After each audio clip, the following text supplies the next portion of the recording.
Bonjour et bienvenue sur Africa Report, l'émission qui offre soutien et conseils aux entrepreneurs d'Afrique. Je m'appelle Touli Zouma. Dans cette série d'émissions d'Africa Report, nous présentons des récits d'hommes et de femmes d'affaires locaux dont le succès est particulièrement remarquable. Voici les entrepreneurs au premier plan cette semaine. Dans cet épisode d'Africa Report, nous découvrirons au Burkina Faso un groupe de femmes à la tête d'une entreprise de collecte de déchets. Nous voyagerons vers la Tanzanie pour dénicher les secrets du commerce au supermarché Shriji. Nous explorerons ensuite un service de construction sur plante toujours en Tanzanie, puis nous irons visiter au Kenya une entreprise produisant des chips.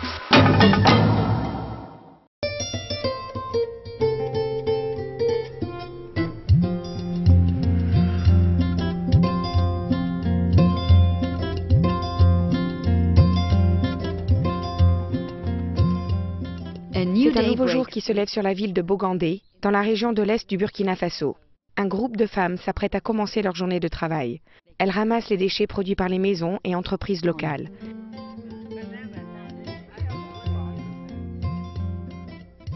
À 6 heures du matin, les femmes préparent les chariots et les ânes pour leur tour. Aujourd'hui, 2 équipes couvriront les 2 sections de la ville. Ce projet est important pour les femmes du village. Le projet est vraiment important pour nous. Il nous apporte un revenu et il nous permet de garder notre village propre. La ville. Dans 4 heures environ, elles collecteront les déchets disposés dans des poubelles spéciales. Ces poubelles ont été vendues à la communauté depuis l'officialisation du projet au début de 2009. Avant le projet, on nettoyait les services. Avant ce projet, nous ramassions les déchets des bureaux. Parfois, les gens nous donnaient $4 pour ce travail. Nous ramassions aussi les déchets de marché. En échange, nous recevions un paquet de sucreries. Mais maintenant, grâce à ce projet, notre travail est reconnu. Voilà. Parce que c'est ça qui a prévalu qu'on a eu ce projet-là.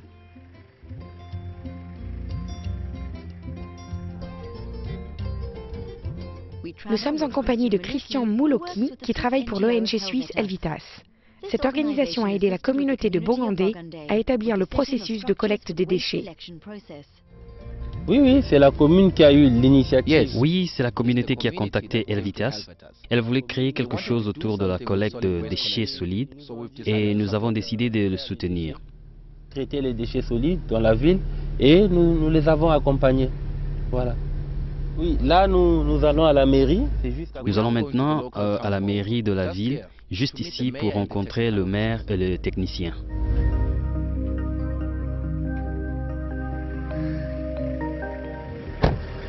Bonjour monsieur le maire, comment allez-vous? Les activités? Bonjour. Vraiment, c'est des activités comme ça. Oh.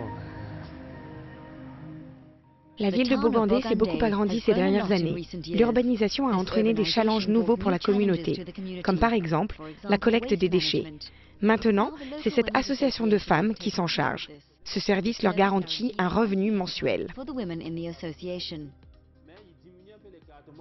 Donc pour les ménages, ils payent 500 francs CFA. 500 francs. La collecte des déchets individuels coûte à peu près $1 par mois. Les entreprises, comme les restaurants ou les bureaux, payent à peu près $2 par mois. Le gouvernement local paye l'association à peu près $100 américains par mois. 60 000 francs CFA par mois à l'association des femmes. Le projet de collecte des déchets à Bogandé est un succès, et ce, même s'il a été difficile de mettre en place toutes les structures administratives. Aujourd'hui, même les villes voisines en tirent les bénéfices. La ville est maintenant beaucoup plus propre et les femmes impliquées gagnent leur vie. C'est important pour les femmes puisque... C'est important pour ces femmes parce qu'au village, ce sont les femmes qui s'occupent de tout dans la maison. L'argent qu'elles reçoivent pour la collecte des déchets est utilisé pour prendre soin de leur famille et payer les frais de scolarité des enfants. À payer leur scolarité.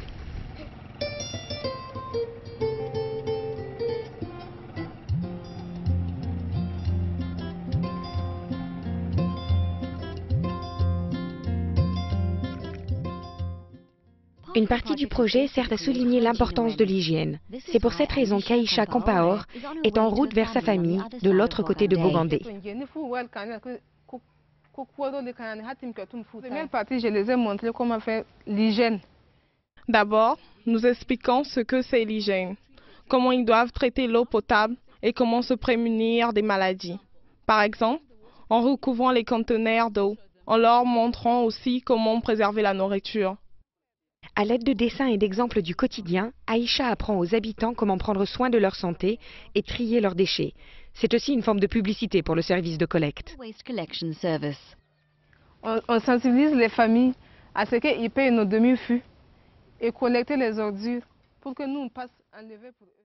Nous montrons aux familles comment nettoyer leur maison, l'endroit où stocker leurs déchets, afin que nous puissions les ramasser. Elles payent 50 cents d'acompte au début du mois et le reste à la fin du mois. On demande 250 francs pour compléter les 2500 francs restants. Et à l'enlevage des ordures, nous on demande 500 francs par mois.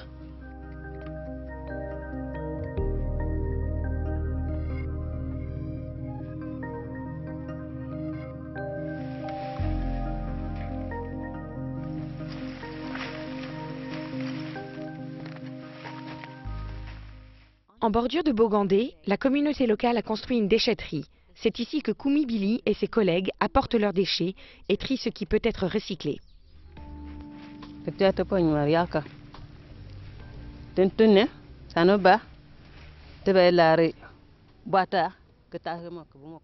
Ce travail est très important pour moi parce que je veux aussi vendre une partie des déchets au recyclage. Parfois je trouve des chaussures, des bouteilles en plastique ou du bois pour le feu. Tout cela, je peux le vendre pour un peu plus d'argent.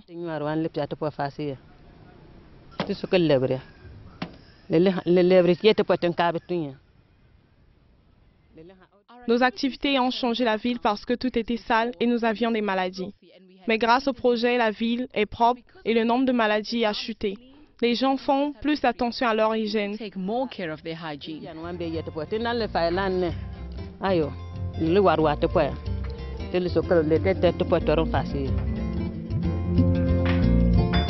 Les gens félicitent l'action que nous menons dans la... Tout le monde applaudit le travail de ces femmes. Même lorsque des étrangers viennent ici dans nos maisons, ils peuvent voir combien c'est propre comparé il y a 5 ans. La ville est bien tenue maintenant. Changement. Parce qu'en tout cas, la ville est devenue propre.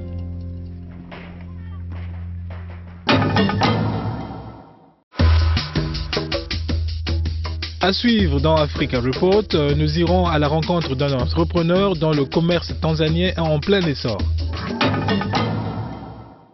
Si vous souhaitez faire la publicité de votre entreprise, visitez notre site web www.africareport.com et utilisez l'annuaire en ligne pour afficher votre annonce personnalisée. Suivez-moi alors que nous découvrons un autre succès commercial en Afrique.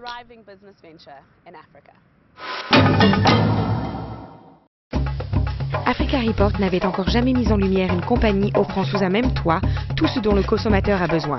C'est maintenant chose faite, alors que nous partons découvrir le supermarché Shriji à Dar es Salaam en Tanzanie. Vazan Chomsi nous explique comment son frère et lui ont débuté.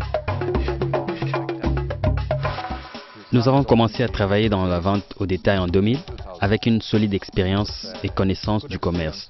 Notre famille ayant toujours été dans le commerce et s'est établie ici dans ce pays depuis presque 100 ans. J'ai voyagé dans beaucoup d'endroits au monde et ai pu voir une large variété d'hypermarchés, supermarchés. En Europe, en Asie, au Moyen-Orient, et c'est de cette façon que l'on apprend. Je veux dire, bien que nous n'ayons pas eu de conseils professionnels, rien de cette sorte. Nous n'avons jamais eu de professionnels nous aidant à préparer le projet. Cela est venu naturellement. C'était dans notre sang, notre vision. Advice or anything on that one. We never had a professional supposed to come and prepare the projects or anything. It was something which was coming out naturally through our blood or through our vision. Les frères Chomsi n'avaient pas l'intention d'ouvrir un supermarché commun.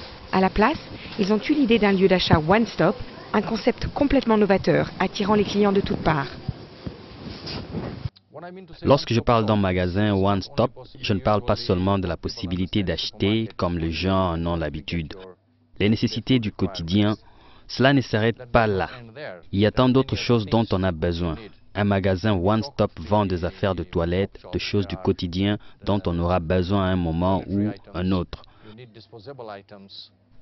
On a besoin de vaisselle, de verres, d'appliques électriques, des pièces qu'on utilise dans la vie de tous les jours. Ce sont ces pièces qu'il faut mettre à disposition de sorte que le consommateur qui veut gagner du temps peut tout acheter au même endroit. Quand nous avons commencé au début, nous pensions que 300 ou 350 mètres carrés suffiraient pour un magasin. Mais aujourd'hui, à notre niveau, je peux voir qu'un magasin de moins de 600 mètres carrés ne sera pas suffisant. Notre condition, c'est 600 mètres carrés minimum. Et c'est une des choses qu'on apprend, qu'on découvre, à quel point l'espace est un facteur important lorsqu'on veut ouvrir un magasin pratique pour le consommateur.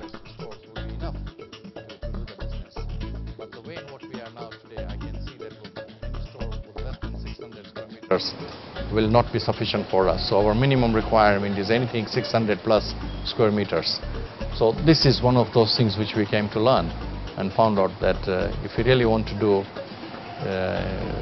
have a convenient shopping to the customers, then space is a very, very important factor.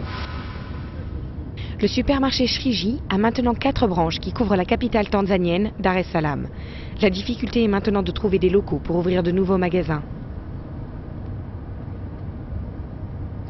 Ce qui nous intéresse le plus, c'est le quartier résidentiel. C'est un service ciblé, alors il faut regarder où se trouve le marché, les maisons résidentielles et s'en approcher. C'est la partie la plus importante. Il faut que dans les environs se trouve un quartier résidentiel pour qu'il soit plus simple pour eux, les publics, de venir s'approvisionner. Les temps, c'est de l'argent, mais c'est personnel si quelqu'un préfère courir 20 magasins pour trouver ce dont il a besoin. Nous avons décidé qu'il vaut mieux un magasin one-stop afin d'éviter d'aller dans 20 magasins. Ici, notre clientèle principale, c'est une clientèle pluriculturelle et nous essayons au maximum de le satisfaire, comme je vous le disais. Nous avons des clients du monde entier, européens, sud-africains, asiatiques et chinois. Alors, on essaie de proposer le plus de choses périssables et non périssables. Our main clientele here is a multicultural clientele, and we possibly try to accommodate them, all of them. As I said to you, we've got the clientele from the different parts of the world. Europeans, Africans, Asians, Chinese. So we are trying to accommodate all those things. As much as on the food stuff, food-wise, and also even into the non-food items also. Est-ce que les clients trouvent ici tout ce dont ils ont besoin? Presque tout ce dont j'ai besoin. Je veux dire, je vis une vie de célibataire et ici, ils ont de l'alcool. Les clients sont-ils des locaux? Des locaux, mais aussi, en fait, des visiteurs qui viennent ici puis deviennent nos clients. Chaque personne passant le pas de la porte, nous essayons de la conserver en tant que client, d'établir des relations afin d'accroître notre commerce. Est-ce que les clients apprécient le concept de tout sous le même toit? Oui, je pense. J'aime l'idée de passer par là. Prendre un café et en même temps pouvoir s'arrêter faire des courses sans pour autant avoir de liste établie ou quelque chose comme ça. C'est en fait une très bonne idée.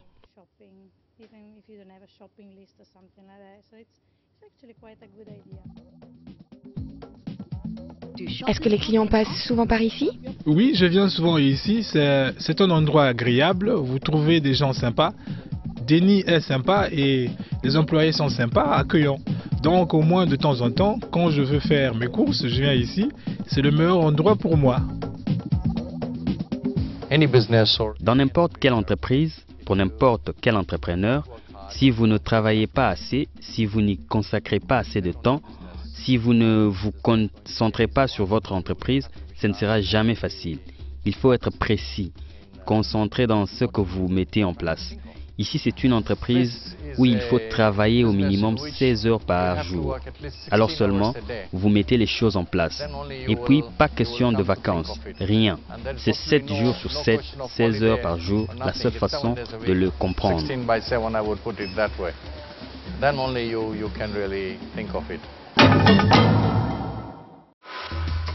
À suivre sur Africa Report, nous passons à quelque chose de plus technique en Tanzanie et nous irons voir comment un petit snack contribue au commerce du Kenya.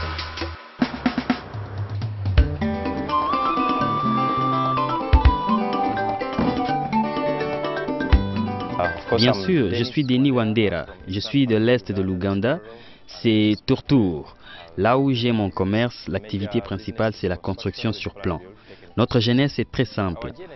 Nous avons commencé en décembre 2000 et au fil du temps, nous avons progressé grâce au travail des rénovations. Je me souviens, la première rénovation autour de $100 et il y a eu beaucoup d'obstacles sur la route qui nous a menés là où nous sommes aujourd'hui. Nous n'avons pas fait tout cela pour l'argent, mais parce que nous avions les idées, la vision, nous étions déterminés et concentrés. Je crois que ce qui fait de moi un vrai entrepreneur, c'est ma détermination. Ce qui nous apparaît comme l'essence de l'entreprise, c'est la qualité et nous pensons que c'est la qualité qui fait les commerces parce que bon nombre de nos contrats sont venus suite à des recommandations. Nous sommes une équipe motivée. Si vous faites attention, vous verrez que notre équipe est assez jeune.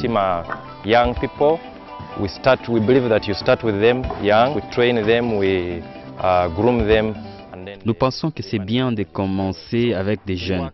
Nous pouvons le former, le parfaire, puis ils gèrent très bien le projet. Ils travaillent, ils pensent de la même façon que nous et c'est ce qui nous a menés là où nous sommes aujourd'hui. La plupart des obstacles sont communs, mais au départ, ils étaient financiers. Avec le temps, nous avons démontré aux banques et à nos investisseurs que nous étions capables des résultats. Je crois que je suis honnête. C'est ce que les gens disent, que nous sommes honnêtes. Nous sommes aussi réguliers dans ce que nous faisons et cela m'apporte beaucoup de fierté, le fait que je puisse penser les choses et les activer. Plumbuild, par le biais du Rotary Club Tororo, dont je suis membre, contribue beaucoup au niveau financier et en ressources humaines. Nous envoyons souvent notre personnel aider le Rotary Club sur des projets médicaux. C'est une façon de rendre à la communauté. Par rapport à la situation à notre passé, nous avons commencé avec rien. Mais nous avons persisté, nous sommes restés dans le commerce, avons brisé les barrières et les obstacles. Aujourd'hui, nous pouvons parler d'un turnover de plus de $10 millions.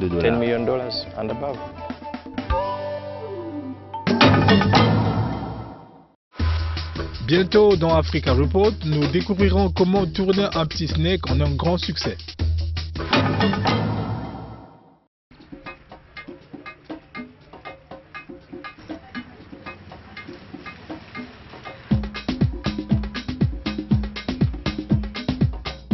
Voici l'histoire expliquant comment faire de ce que vous aimez manger un commerce. Confus? C'est l'histoire de Neneni Noshki Meteya, une entrepreneure qui a créé sa propre entreprise de production de chips de pommes de terre à Nairobi, Kenya.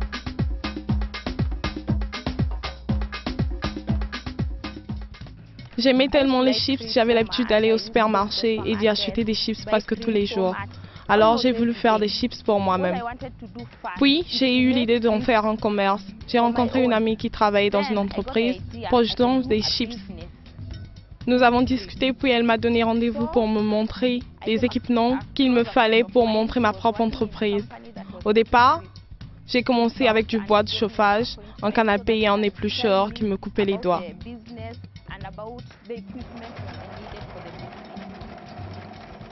In the beginning, I started with firewood and a big sufuria and a slicer that used to cut my fingers. Aidée d'une amie et de son mari, Neneni a pu construire son usine de chips grâce à l'aide financière de Thrive. Thrive est un programme de microfinancement dont le 2I du millier représente 2 personnes se regardant, se supportant mutuellement. Et c'est ce que fait Thrive, aider des entreprises qui, à leur tour, aideront d'autres entreprises et communautés. En gros, c'est un programme de financement avec une responsabilité sociale. Ce qui rend Thrive différent des autres organisations, c'est que nous ne faisons pas seulement du microfinancement. Nous offrons aux entreprises un savoir commercial, un service de développement commercial. Nous les soutenons via d'autres programmes d'échange, de marketing. Nous les encourageons à être en contact avec la communauté pour laquelle ils travaillent, qui sont souvent de frères et sœurs, des clients pour leur commerce. Les entreprises qui viennent à nous existent déjà. Elles sont déjà implantées, elles travaillent pour la communauté et nous ne faisons que les aider financièrement et les encourager à être toujours plus responsables au niveau social. Elles poursuivent donc ce qu'elles ont entamé, mais en prenant compte des communautés qui leur entourent, ce qu'elles peuvent leur apporter en termes de financement, d'éducation, de formation et de soutien.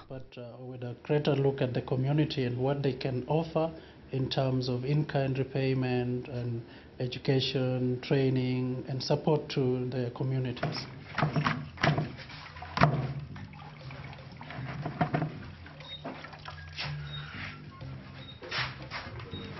Neneni a fait une demande de prêt auprès de Thrive pour créer son entreprise. Je suis très contente des services de Thrive. Je lisais le journal lorsque j'ai vu leur publicité. Je me suis dit, essayons, et je l'ai eu. Ils m'ont acheté des machines qui me permettent maintenant de produire plus. Avant, je ne pouvais produire que la moitié d'un sac. Aujourd'hui, je peux produire 2 sacs par jour. And right now I can be able to produce more. Before I used to produce half a sack. Right now I can be able to produce 2 sacks in a day.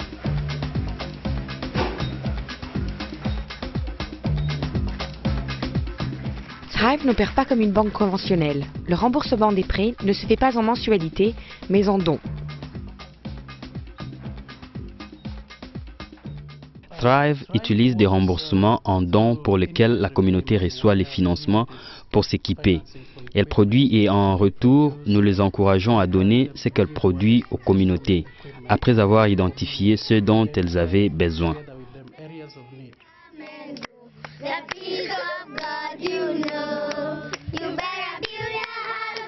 Neneni fait généreusement don de paquets de chips à une maison pour enfants de son quartier. Il est certain que les enfants sont très heureux de ce choix de remboursement. Je suis heureuse de ce choix de remboursement parce qu'ainsi je n'ai pas de difficulté à trouver de l'argent, à trouver des clients. Ce que je fais, c'est produire et redonner aux enfants l'équivalent de ce que je suis censée rembourser. C'est très facile pour moi, je trouve cela très facile de rembourser en donnant. Come give out the children the amount that I'm supposed to pay back. So it's very easy for me. I find it very easy for me paying back in kind. Je pense que nous voulons mettre à l'épreuve le marché et les communautés. Nous avons besoin de faire plus que récupérer de l'argent, faire du profit. On pourrait, vous savez, recevoir du profit des valeurs, du profit qui aurait du caractère, du profit pour la communauté, et c'est ce défi que nous devons relever. C'est que nous devons insuffler aux gens, aux communautés. Et je pense que c'est la route à prendre pour l'Afrique. Que nous puissions contribuer à une économie plus grande plutôt que de n'y penser qu'à moi, ma famille, mon profit.